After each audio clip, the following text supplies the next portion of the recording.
Let's just start with the kind of late goal, Leah Diaz. Just what have you seen from her when it comes to actually passing and not just as a goal scorer? Well, I think anyone who doesn't even know that much about the game has to be a fan of hers, because it's just, she wears her heart on her sleeve. She puts it in all the time, and that is, becomes contagious. And I was really pleased with the fact that we came back again and we were able to get a late goal again. That's a testament to the fitness of this team. It's something that we weren't the last couple of years, and we put a real concerted effort into going out and making sure that our players were going to be fit enough to play in this weather on 2 days rest to go again. So hats off to our strength and conditioning coach, Gerald Pena. He's been awesome. And I told him afterwards, I said, you're the reason we were able to run them down at the end. And, again, you got to love the heart of the team. They don't give up. Yeah, we took 16 shots. We missed the goal set 9 times. That's something we have to clean up. But again, just the fact that we just kept coming, and you got to give. Steve and his team are super side. That's a team that, if they don't win the Sun Belt, there's something wrong, because there are good teams in the Sun Belt, but that is a special team, and he's still got 3 kids waiting in Ghana to come over that are going to be make them even better. So I hope the number 10's okay. I hope she's not injured too bad. How can you use this tie to strengthen your coaching and strengthen your team as well?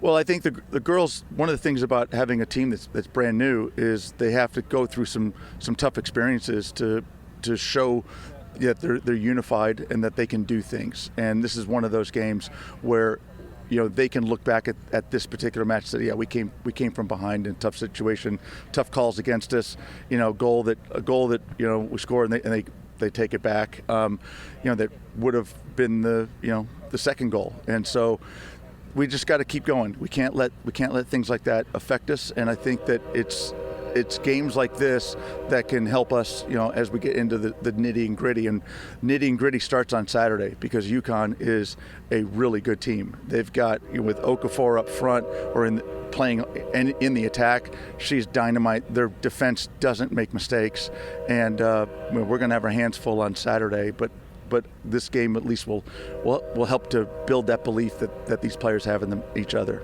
2 games in a row with goals for Trinity. Just what did you see from her tonight, and what's been working so well for her? Well, she has a lot of flair. She has a lot of confidence. She's always been, the best kid on her team. Player of the year in Nevada in high school. She's got a look this past summer with the national team ID event. So she's the world's her oyster right now, and there's a lot of people that you give them those opportunities and they don't step up. But Trinity's the kind of kid from the kind of family that she does step up and take on the challenge.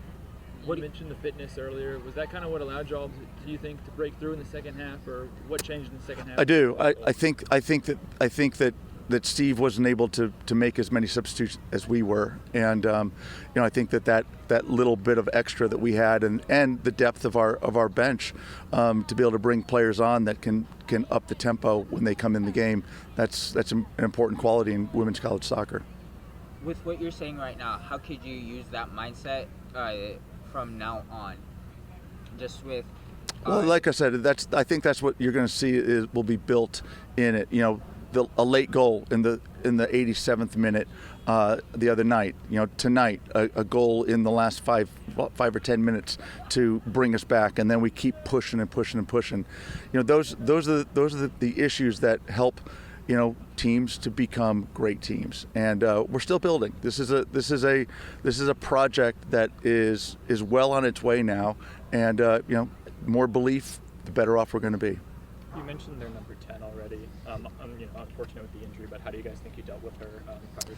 Well, with the exception of giving her a free kick from about right here, we did well. And we were when they were given the free kick, we were like, oh no, that's trouble. And Sid almost got to it, but it was just a really well struck ball. She's a quality player, and she has an effect on every one of her teammates. So again, I hope she's okay.